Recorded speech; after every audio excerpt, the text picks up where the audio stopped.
بسم اللہ الرحمن الرحیم. ڈاکٹر امجد صاحب، آپ کو میں خراج تحسین پیش کرتا ہوں کہ یہ بڑا زبردست آپ نے یہ ایک فیوچرسٹک آگے کا سوچ کے آپ نے قدم اٹھایا. یہ جو موٹر سائیکلوں کو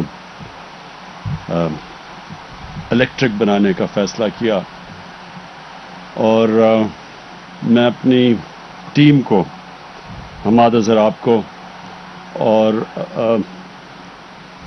آپ کو بھی خسرو بختیار، کیونکہ آپ نے وہ آگے ڈیولپ کی جو ہماری ای وی پالیسی تھی، اور اس کے تحت پھر ایک آگے فیوچر کا پلان دے دیا آپ نے سب کو کہ آگے ڈائریکشن کیا ہے گورنمنٹ کا. دیکھیں، جو آج تک ملک آگے گئے ہیں ان میں سب سے بڑی جو ایک کامن چیز رہی ہے سارے ملکوں نے، جو انہوں نے سب نے کیا، وہ یہ کہ انہوں نے ہمیشہ آگے کا سوچا. چائنا کی جو اب ساری ڈیولپمنٹ دیکھ لیں اب، اور ہم جب وہاں گئے چائنا میں تو ان کے 10 سال 20 سال 30 سال کے پلان بنے ہوئے ہیں. تو جب تک جو آپ کی پالیسیز ایک لانگ ٹرم نہیں ہوتی، وہ پھر روڈ میپ نہیں ہوتا ملک کے پاس. پھر ملک فیصلے کرتا ہے الیکشن ٹو الیکشن، یا ایسے فیصلے کرتا ہے، کوئی جو مافیاز بیٹھے ہوتے ہیں وہ آپ کی پالیسیز چینج کر دیتے ہیں، وہ اپنے فائدہ اٹھانے کے لیے فیصلے کرتے ہیں. تو جو ملک کا آگے جو روڈ میپ ہوتا ہے وہ ڈیولپ ہی نہیں ہوتا. نبی صلی اللہ علیہ وسلم نے کہا تھا کہ اس دنیا کے لیے اس طرح جیو کہ آپ نے کل مر جانا ہے. اگلی دنیا کے لیے ایسے جیو کہ کل مر جانا ہے تاکہ آپ کے مال اچھے ہوں. لیکن اس دنیا کے لیے ایسے جیو آپ نے 1000 سال زندہ رہنا. یعنی آج بیٹھ کے پلاننگ کرو کہ آگے آنے والی جنریشنز کے لیے آپ کس طرح کا ملک چھوڑ کے جائیں گے، ملک کو کیا مسئلے آ رہے ہیں، یہ کیسے حل ہوں گے. تو یہ جو ہماری کلین اور گرین پاکستان، اور اس کے اندر ہی فٹ ان ہوتی ہے آپ کی یہ الیکٹرک وہیکلز کی پالیسی، یہ اسی کا حصہ ہے. جب آپ یہ فیصلہ کریں گے کہ ہم نے اپنے ملک کی ہوا بھی صاف رکھنی ہے، ہم اپنے پانی اور دریا صاف رکھنے ہیں، ہم نے اپنے شہروں کو صاف رکھنا ہے، تو اس کے لیے کیا آپ کو قدم اٹھانے پڑیں گے. جس طرح ہم نے اب 10 بلین ٹری سونامی، درخت اگانے پڑیں گے ملکوں میں. پاکستان بدقسمتی سے وہ ملک ہے جس میں سب سے کم ٹری کور ہے، درختوں کا جو ہمارے اس ملک میں جنگلات ہیں وہ سب سے کم ہے، ہندوستان کے ہمارے سے زیادہ ہے. اور جو انگریز جنگلات چھوڑ کے گیا تھا وہ بھی ہم نے کم کر دیے، ان کو بھی تباہ کر دیا. تو ایک تو ہم یہ درخت اگا رہے ہیں، پھر نیشنل پارکس اپنے علاقے بچا رہے ہیں کیونکہ آبادی تیزی سے بڑھ رہی ہے، تو جو ہرے علاقے ہیں وہ بچا رہے ہیں. شہروں کے اندر اب ماسٹر پلانز بنا رہے ہیں شہروں کے، تاکہ شہروں کا ہم روک سکیں شہروں کو پھیلتے ہوئے. یہ تقریباً اسلام آباد ہمارے دیکھتے دیکھتے مری تک پہنچ گیا ہے. اس اسلام آباد نے پچھلے 20 سالوں میں 1.5 گنا زیادہ بڑھ چکا ہے. گرین کور کم ہو گیا کیونکہ کوئی پلاننگ نہیں ہے. تو اب سے ہم نے سارے شہروں کے ماسٹر پلانز بنا رہے ہیں، کئیوں کے کمپلیٹ ہونے والے ہیں 6 مہینے تک، تاکہ ہم شہروں کو پھر پلان کر سکیں کہ ان کا پانی کا سپلائی کدھر ہوگا، گندگی سے ہم نے کیا کرنا ہے، کیسے ہم نے ٹریٹمنٹ پلانٹس لگانے ہیں. مثلا اسلام آباد کے چشمے تھے، سارا سیوریج بن چکا ہے، وہاں نالے بن چکے ہیں کیونکہ ان کے اوپر کسی نے سوچا نہیں ٹریٹمنٹ پلانٹس پر لگانے کا. ریسائکلنگ، پانی کو کیسے بچانا ہے، پانی کے آگے پرابلمز ہیں. اور پھر سب سے بڑی چیز پولوشن، جو ہمارے دیکھتے دیکھتے لاہور جو سٹی آف گارڈن سمجھا جاتا تھا، اور پشاور، یہ دونوں سٹی آف گارڈنز کہا جاتے تھے. تو یہ دونوں شہروں میں جو پولوشن لیولز ہیں، خاص طور پہ لاہور میں، وہ اب انسان کی جانوں کو خطرہ ہو گیا. یہ اندازہ لگایا جاتا ہے کہ جو لاہور میں جو اس وقت پولوشن ہے، 11 سال اوسط ایک انسان کی زندگی میں کم ہو جائیں گے جو لاہور میں اس پولوشن میں رہے گا. تو یہ اس کے امپیکٹس ہیں. ڈینجر لیول سے اوپر پولوشن چلی گئے. کراچی میں بھی یہ حالات ہیں، سمندر کے اندر سارا سیوریج جا رہا ہے.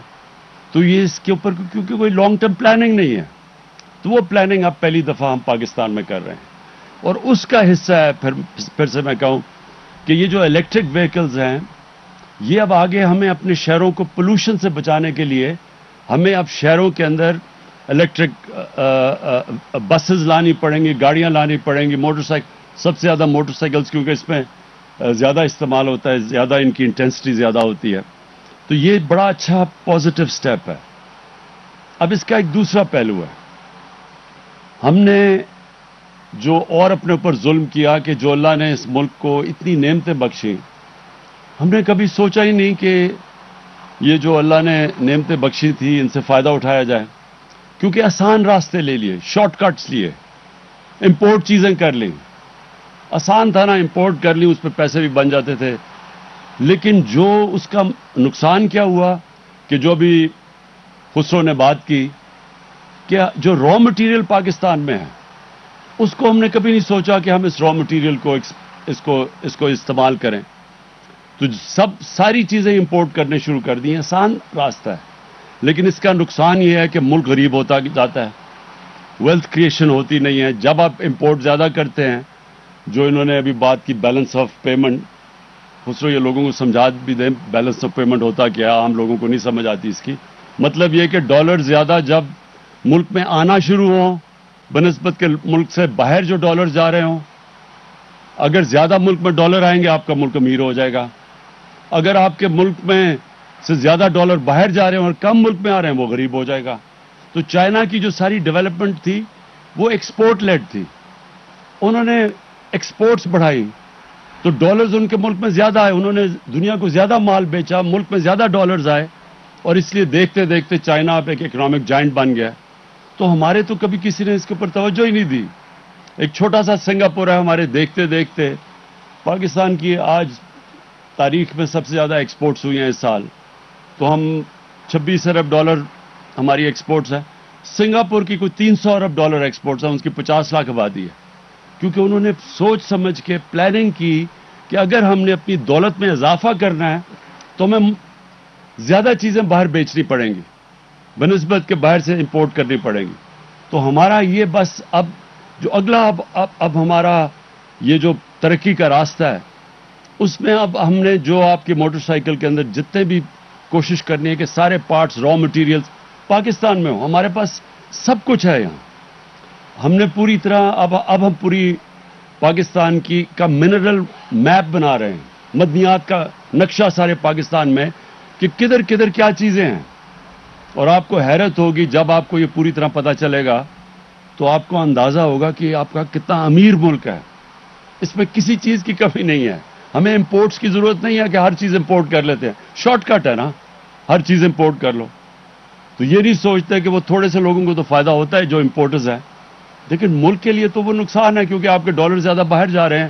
جب زیادہ یہ بھی میں سمجھا دوں، جب آپ کے زیادہ ڈالرز باہر جاتے ہیں اور کم اندر آتے ہیں ملک کے تو روپے کے اوپر زور پڑتا ہے. جب ڈالر کم ہوتا ہے تو روپے کی قیمت گر جاتی ہے، ڈالر اوپر چلا جاتا ہے، ڈی ویلیویشن جس کو کہتے ہیں. تو جب آپ کا روپے کی قیمت گرتی ہے سب کچھ مہنگا ہو جاتا ہے، غربت بڑھ جاتی ہے، ملک غریب ہو جاتا ہے. تو ہمیں اس لیے سارا اپنا جو سوچ ہے وہ بدلنی ہے. ایک نیا روڈ میپ پاکستان کو دینا ہے جس نے آگے کا سوچنا ہے، جس نے سب سے پہلے اپنے آنے والی نسلوں کا سوچنا ہے. یہ جو ماحولیات ہے، ہماری انوائرمنٹ ہے، یہ جو گلوبل وارمنگ ہے، یہ جو پاکستان کو متاثر کرتی ہے، پہلی دفعہ اس پیمانے پہ پاکستان جو سٹیپس لے رہا ہے وہ انٹرنیشنلی اکنالجڈ ہیں. مجھے اس کا بڑا فخر ہے کہ دنیا مانتی ہے کہ پاکستان لیڈ ان چند ملکوں میں سے جو لیڈ کر رہا ہے انوائرمنٹ کے اندر، گلوبل وارمنگ کے جو خلاف کیمپین ہے اس کے. اب دوسری جو ہماری کیمپین ہے وہ یہ کہ ہم ابھی سے اپنی دولت کا ویلتھ کریشن کیسے کریں، دولت میں اضافہ کیسے کریں، وہ کون کون سے ہم نے اب قدم اٹھانے ہیں کہ اب ہماری اکانومی ماشاءاللہ تیزی سے اوپر جا رہی ہے. آگے ہمیں کیا مسئلہ آئے گا؟ ہمیں مسئلہ تب آئے گا کہ اگر ہمارے ملک میں ڈالرز کی کمی ہونی شروع ہو گئی کیونکہ زیادہ ڈالرز باہر جانے شروع ہو گئے، کرنٹ اکاؤنٹ ڈیفیسٹ ہو گیا، تو یہ ہمارے روکے گا ہماری گروتھ کو. پھر ہمیں IMF کے پاس جانا پڑے گا. لہٰذا ابھی سے ہم وہ